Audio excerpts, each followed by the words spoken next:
ये डिक्टेशन आपको prime steno की तरफ से दी जा रही है। डिक्टेशन स्टार्ट होगी 5 सेकंड में, बहुत ध्यान से लिखिएगा। स्टार्ट। लोकसभा एवं विधानसभा चुनावों से लेकर हमारे देश की पंचायती राज व्यवस्था तक में महिला मतदाताओं की रेखांकित करने वाली भूमिका होने के बावजूद महिलाएं राजनीतिक प्रतिनिधित्व पाने में पीछे रही हैं। शिक्षा और सजगता की बदौलत राजनीतिक प्रक्रिया के मोर्चे पर स्त्रियों की भागीदारी में हुए इजाफे की तुलना में सत्ता की बागडोर संभालने के मामले में आधी आबादी की जिम्मेदारी के आंकड़े आज भी कम है। दिल्ली विधानसभा चुनाव में भाजपा को मिले स्पष्ट बहुमत के बाद दिल्ली में पार्टी का रेखा गुप्ता को मुख्यमंत्री बनाने का निर्णय वाकई अहम है। सुषमा स्वराज, शीला दीक्षित और अतिशी के बाद रेखा गुप्ता दिल्ली की चौथी महिला मुख्यमंत्री हैं। दिल्ली की 9वीं मुख्यमंत्री के रूप में सत्ता संभालने वाली रेखा गुप्ता आजादी के बाद से हमारे देश के किसी राज्य या केंद्र शासित प्रदेश की 18वीं महिला मुख्यमंत्री हैं। ऐसे में बहुत लंबे अरसे बाद दिल्ली की सत्ता में वापसी करने वाली भाजपा की ओर से एक महिला को मुख्यमंत्री पद की जिम्मेदारी देने का यह निर्णय कई मायनों में महत्वपूर्ण है।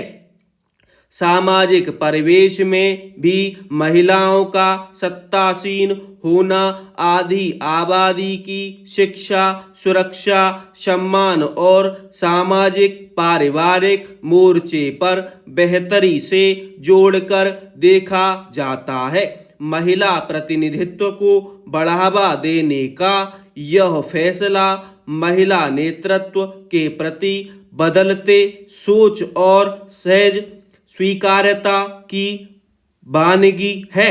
यह प्रगतिशील कदम असल में परंपरागत सोच के सकारात्मक पहलू को भी सामने रखता है, जो लंबे समय तक पार्टी से जुड़कर जमीनी स्तर पर काम करने वाले चेहरे को आगे लाने की कवायद प्रतीत होता है। ज्ञात हो कि रेखा गुप्ता दिल्ली की शालीमार बाग सीट से पहली बार विधायक बनी है। भाजपा महिला मोर्चा की राष्ट्रीय उपाध्यक्ष भी हैं। साथ ही छात्र राजनीति से करियर की शुरुआत करने वाली रेखा गुप्ता भाजपा के छात्र संगठन में भी लंबे समय तक काम कर चुकी हैं। महिलाओं का राजनीतिक प्रतिनिधित्व केवल संस्था बल पर नहीं होता, चुनावी मैदान में उतरने से लेकर जीत हासिल करने तक महिला जनप्रतिनिधियों को भी अनगिनत समस्याओं का सामना करना पड़ता है। सुचेता कृपलानी स्वतंत्र भारत की पहली महिला मुख्यमंत्री थी।